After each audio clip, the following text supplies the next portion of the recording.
one game down, 5 to go here for the grand finals of the European competition at the DreamHack Open featuring Fortnite. It's been a long day of Fortnite action and it's not done just yet. We got to figure out who is the best out of the very best representing the duos competition here. You're going to be walking away with $16,000 as a first place prize.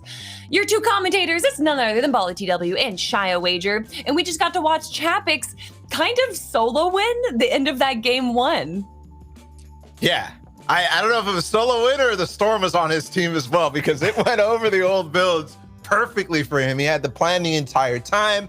I didn't see how many floppers he had, but it was definitely enough to secure that win. And then he had the chug splashes too. So you got to be careful of this idea. And no matter what, even though he was on height for so long, even though he did get contested against Vidil and Noah Riley, ends up winning out. Shia, was there a standout play to you in game number one? For me, it was Chapix and Milan just aggressively taking height in that 5th zone. And then, we saw them hold on to it the whole time. Here too, this snipe for Letwick, only weapon that he kind of has to really contest that shot there. And then it just hits. I think my standout there was Vidil. Vidil and Noah Riley did contest onto height in that game, but they lost Noah Riley. Vidil goes on from 10 teams remaining as a solo on second height pretty much the entire time against Chapix to get to 3rd place in that game. So I definitely got to give it up to him because that was some solid play all the way through. And that's what's going to end up winning you tournaments, is when you end up clutching by yourself as a solo and get that average placement really, really high. But was it enough to put them in our top 10 leaderboard? Well, let's find out, guys, because that's exactly what we're going to be looking at. In first place, up on top, it is indeed Vidil and Noah Riley with 81 points right now. That comes from their 7 eliminations, and as Bala just said, their placement in 3rd place. But right behind them, hot on their heels, it's Milan and Chapix, the Victory Royale winners from that game. Paco and Kami are in 3rd place right behind them. In 4th, it's going to be Shelby and Steelix, and then right behind that, it's Kiriachi and Putrick in 5th. Yeah, if you're talking about the kind of classic duos gameplay, we also saw that game, passive solo clutches. Cammy and Paco, at the same time, Shelby and Steelix played very well and kept their entire duo alive until that last top 4/top 5 where everything kind of, clashed and hit the fan. That was really good from them, and I hope I see a little bit more of that in the next few games. We do have to point out, though, that Kiriachi and Putrick have 8 eliminations, and they placed 9th there, so I definitely would keep an eye out for them as being more of the heavy aggressors in these following games. But all the way down in 10th place, it's none other than Seti and Teak. Yeah, they had such a good position. You call it out, Shia. They're basically in Doom's domain that entire time and then playing a mid-ground from there. Moving forward, I think they were basically box-to-box with Shelby and Steelix. They're on opposite sides of the zone, same layer, and did very, very well for themselves.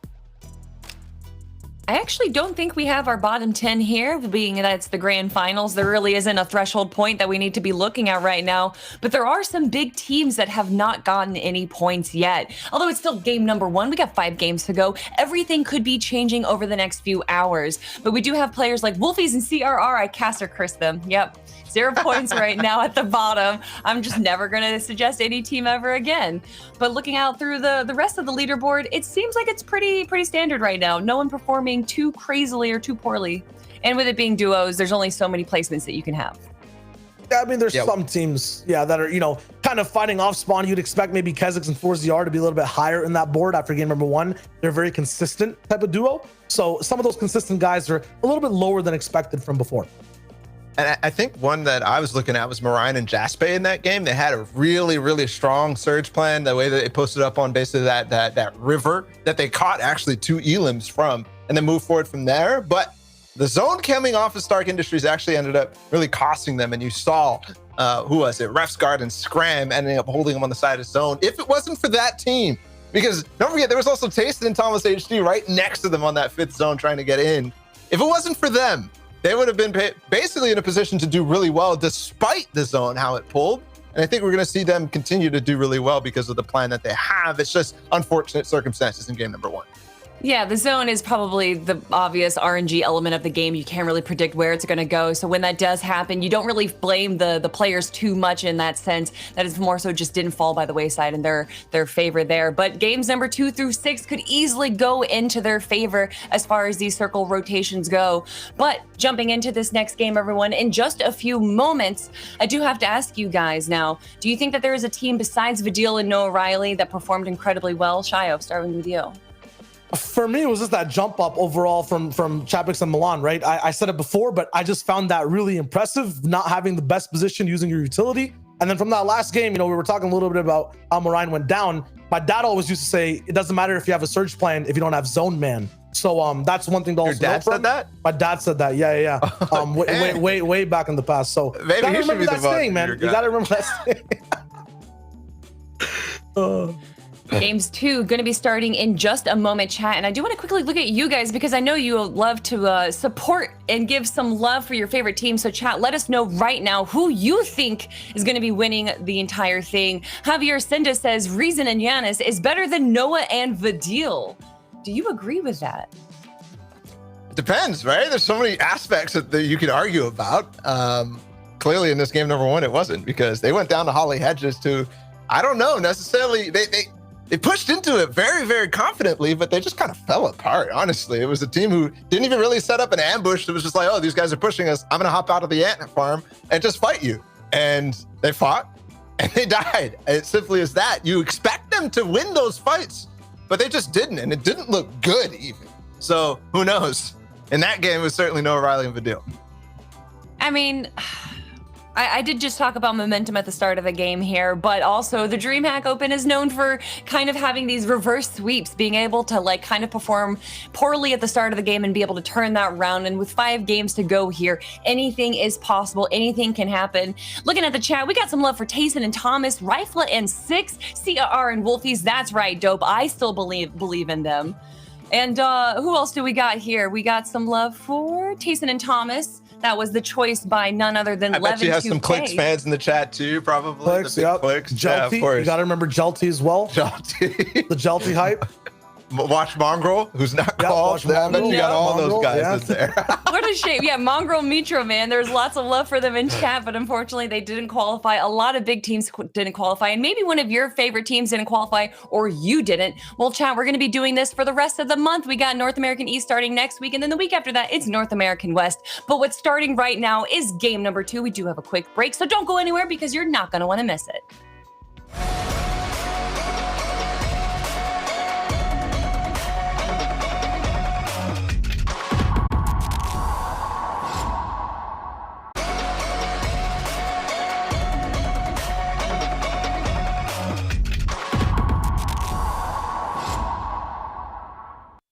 DreamHack's not only a pleasurable experience for both me and you, it is also time for game number 2. Trying to find a rhyme to, pass the time. We're getting right into it. My name's Shy Wager. We got Balti W ready to have some laughs as well.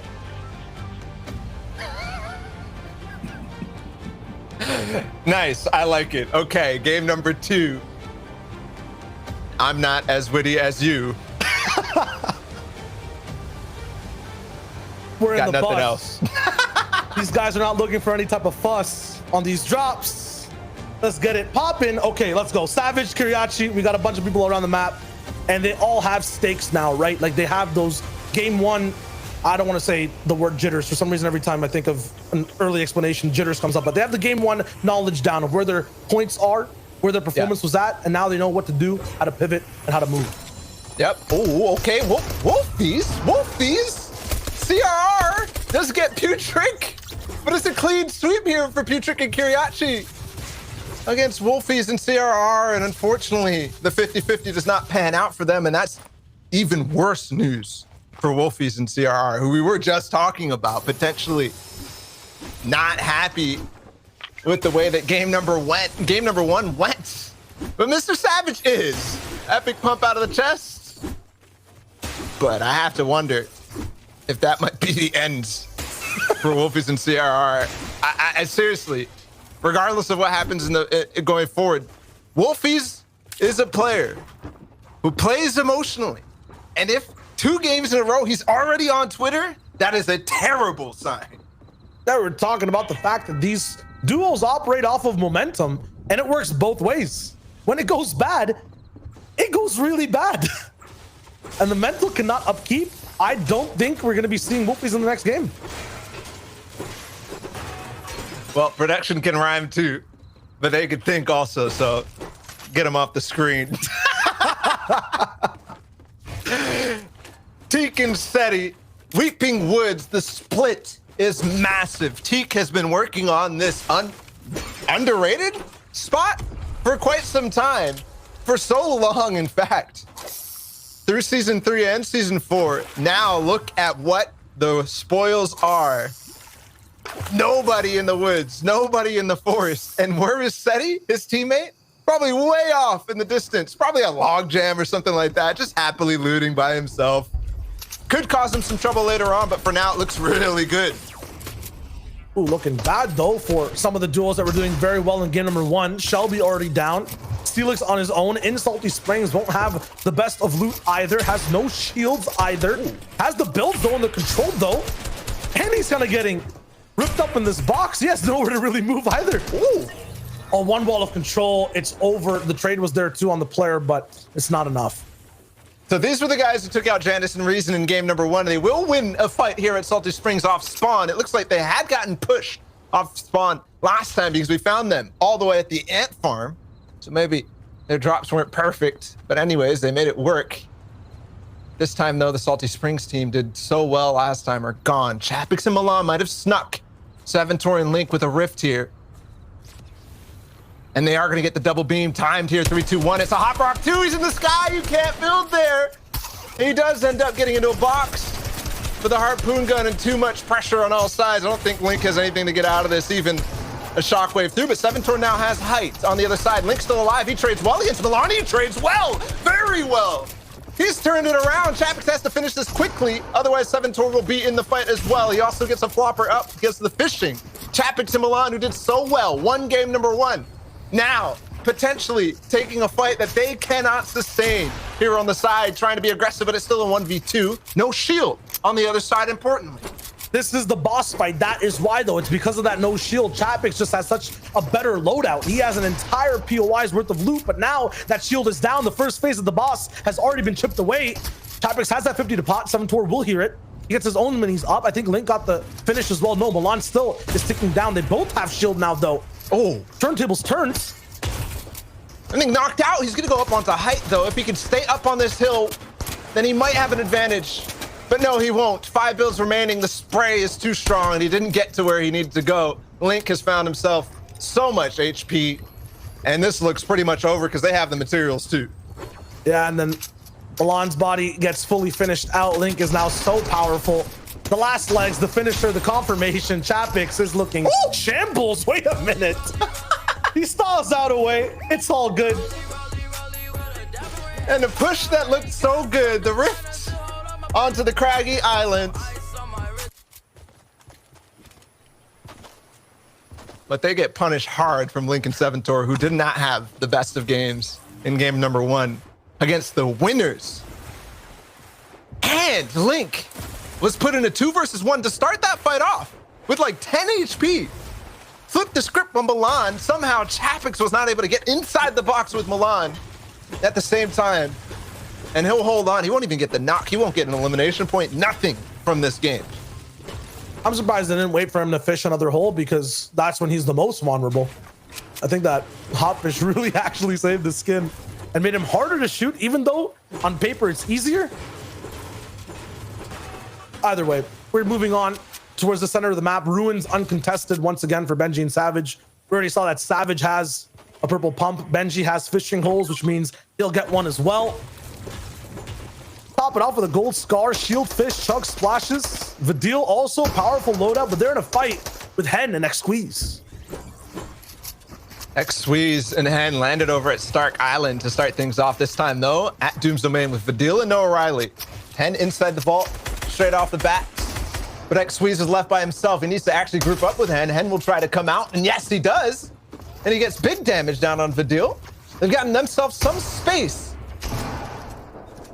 But X Squeeze now, unfortunately, back in the vault. They've kind of traded places. They have to go right back through, but Shockwave into the box. This pitch is ridiculous. This pitch is so hard, and he doesn't even have control of the porta potty to make it out of there.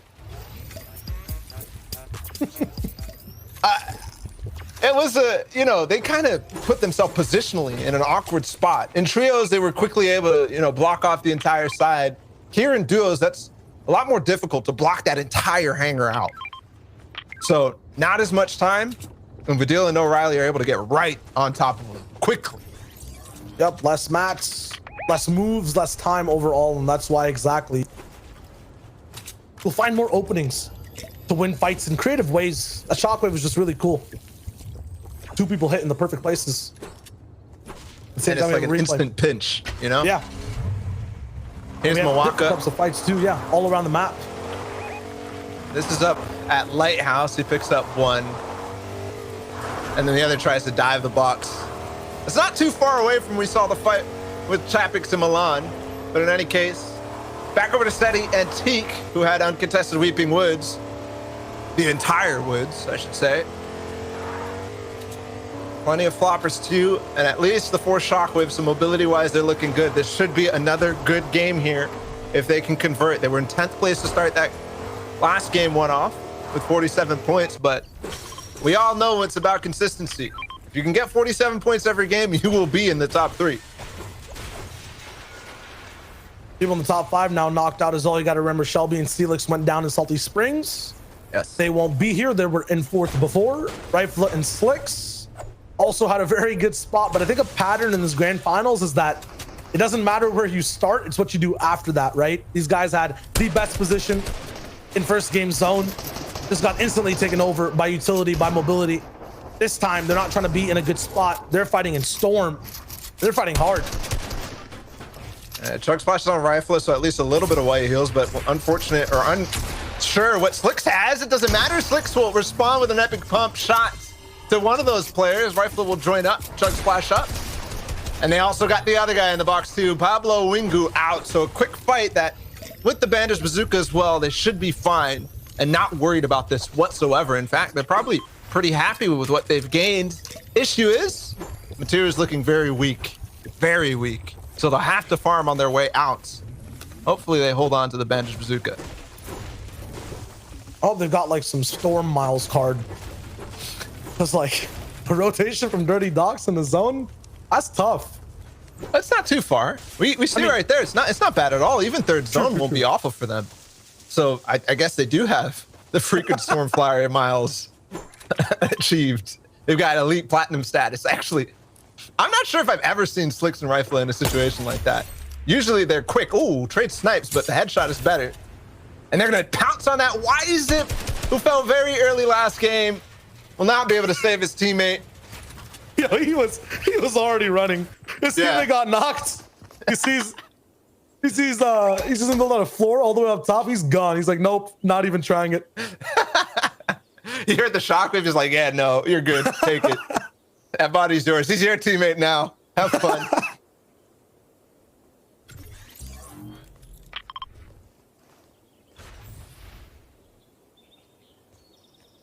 Stark Industries still got Marion and Jasper, who tried to be a factor at Stark Industries all the time, and it will be an AR shot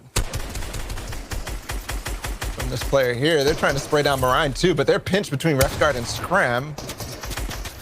We missed the shot. There it is. He actually shockwaves away his teammate too. They're gonna switch onto that, but they might be joined by Scram and Refguard too. And out the air, he does get beamed. Jaspe's almost got him away. There's the knock finished finally, and they will possibly dive in the box here too. Marion probably spent all the shockwaves. No. And it looks like they have the vault loot too. My goodness. That is a lot of gold weapons. It's just tough. Like, from either early or mid game or end game, it's always Scram and Refsguard just ruining the day of Marion and Jaspe.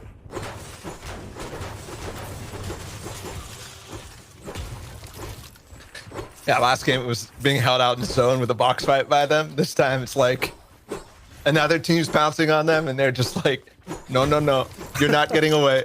We're not gonna get the elims from it, but you're not getting away, no matter how hard you tried.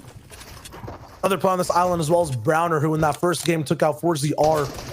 So one person to get some high profile picks. I'm not sure how the fights go down, but there is a pattern in this game too of people getting picked from a distance and then that pounce happening. Everyone has to make edits too to get a few shots down. Storm Surge is active, although only one player needs to go down. Dennis and Reason are on the fight right now against Bad Sniper and Kura are currently in that top 10 as well. Kura down. Bad Sniper has to bring out the pump.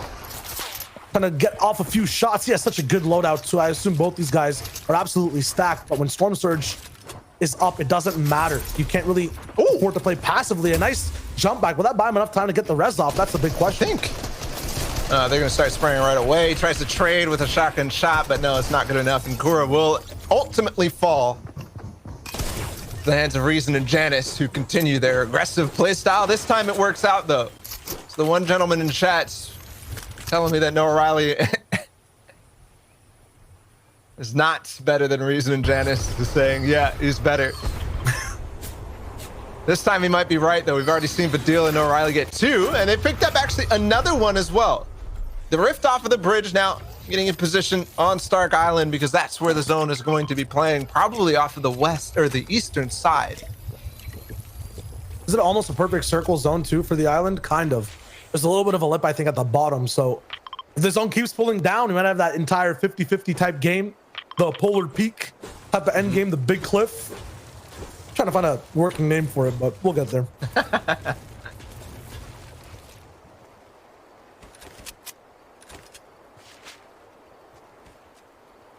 Moving around here for these guys is going to be very tough as well. There's so many duos already posted up really high, looking for tags.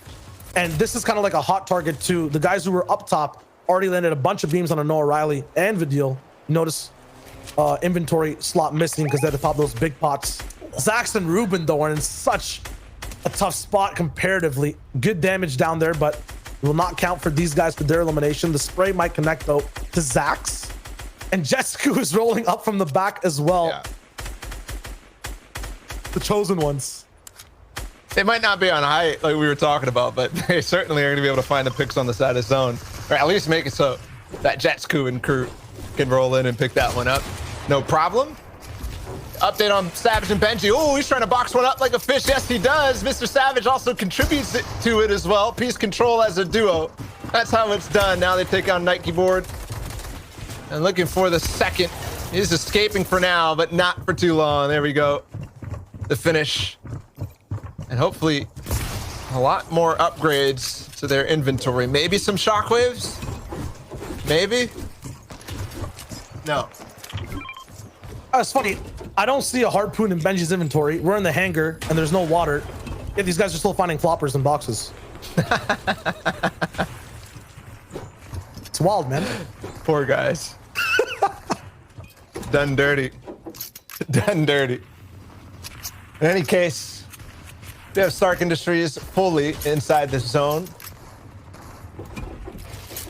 Hangar in there as well, but 2 peaks. One up on that northwest side and one up on that northeast side. That's how the mountains on the outside of this will work. So those guys in polar positions. Nate's just picked up Link.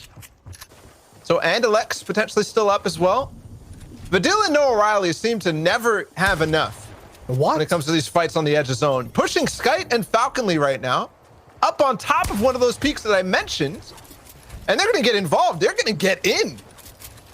They were like ultimate low ground on a bridge, looking, I would say, pseudo shambles. Now suddenly on a very high point, going for a absolute full push fight, and they already find one. Vidil, no. Vidil, my God, please stop. It's too much. They take out both, and it looks like they couldn't even fight back. Yeah, well, that's what happens when you put Vidil and Noah Riley together on a team. They've been playing so well together when they do end up grouping for trios, but my gosh. Both, again, played so well and really turned a lot of heads when it came to FNCS Invitational and FNCS Solos. In those modes, they were some of the guys who were just pushing every fight that they could because they just have that skill over everybody else in terms of fighting. Now transferring into duos, it might not necessarily always have worked the best in trios because you have that extra person to track and that extra person to hang on and hold away from players playing aggressively like that. But now they feel activated. And their strategy is to W key on the edge. Over and over and over. And I feel like we're watching their next targets right now, Putusai and Mason. They're directly north from them. And these guys, if you look at their loadout, just kind of look shambles, even though there's a purple pump. A harpoon with some minis doesn't feel like too much. And you're going to be starting off a fight against Noah Riley with 157 HP, possibly. Actually, Noah Riley, if you look at the mini map, they're moving towards the right, so different story for them entirely. They see another team on the edge of zone, and that's the focus right there. Reason, Janice must be box to box with Benji and Savage, if I'm not mistaken, but down on the low ground, it looks like it's Cammy and Artur. Browner and Savage are still up. Marion's still up. Don't see him getting the reboot off. Benji and Savage must have gotten a little bit up. So if we see that fifth zone pull down to the southwestern corner, things will look very, very good for them.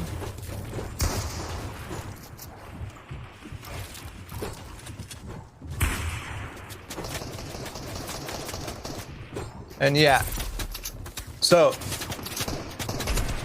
fifth zone gonna be revealed now. Few moments as we see this fight going. And we've kind of like seen, you know, there's a slight potential for this to go even more south side and have that peak effect. It's gonna be unfortunate. Reason with Tayson box to box, they have so many maps, but they're still going for shots above Surge 2. The hangar's just getting kind of wild. They're moving straight forward into the big Stark building as well. They find one good pick off for Reason. 58 players though still left alive. They need to find another as well. They'll have so much loot from this spot, and no matter where this zone goes next, they'll be looking very, very good. Yeah, and max damage on that one. Flixie is out. Here's Vidil in them though. They've edged their way in. 1,200 damage above Surge. Wow. That's ridiculous. Wow. And another snipe. Come on, Vidil. How are you doing this, man? How are you doing this? They rotated to the left, but they still found Mason somehow. I don't know how, but they still targeted an edge team.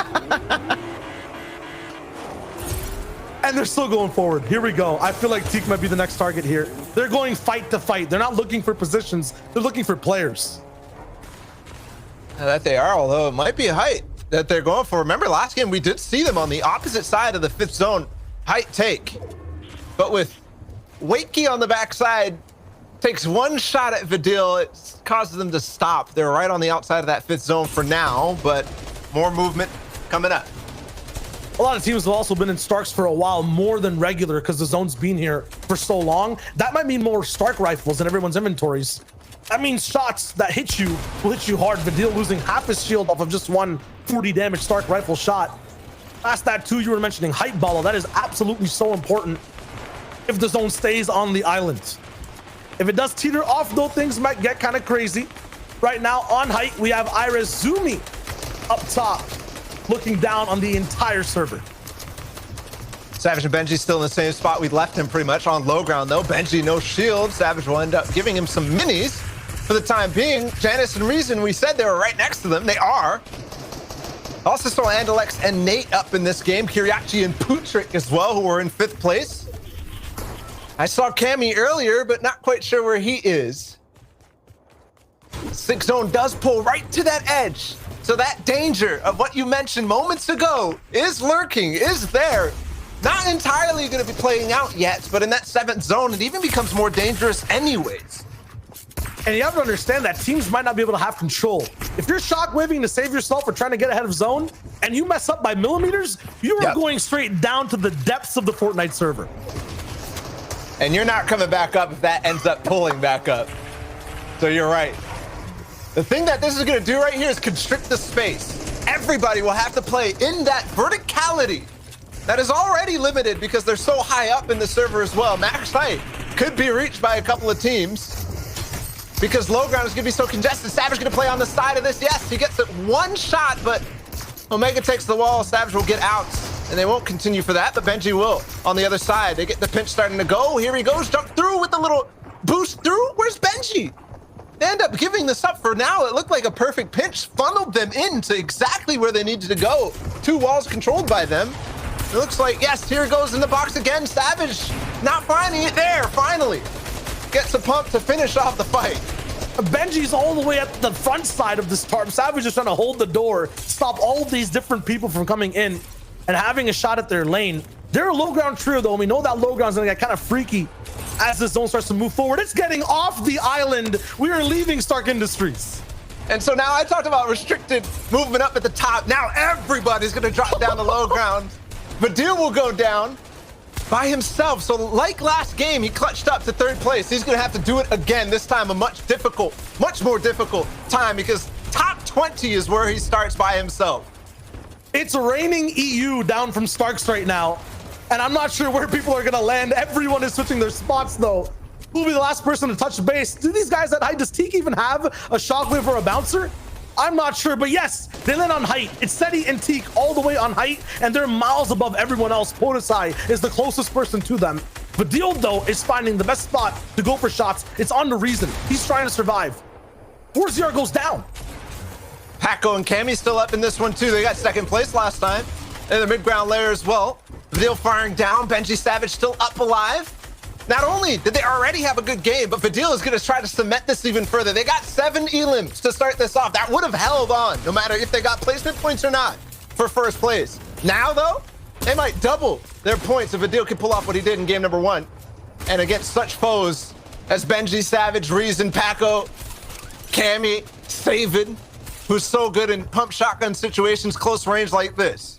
The one foe he can't fight is the zone, though. In 10 seconds, we'll see if this game's not winnable for Vadil. But for right now, box to box, he's looking so good pound for pound. He's landing pumps. He's still inside the zone. He's out now. He's chilling. 6 elims. We'll try to move up. We know where that zone is going. I feel like it's pulling slightly up towards Starks, but it's not in that actual island. Up top, though, we still have Seti. Vadil's looking for his next chance to strike. All the way on low. There's not many players around him. He crash pads out. 15 bills now down to 10. Box to box with another pump. He has to put that ramp. He's trying to survive. Another shot dodge. Vadil, though, gets taken out from a pinch.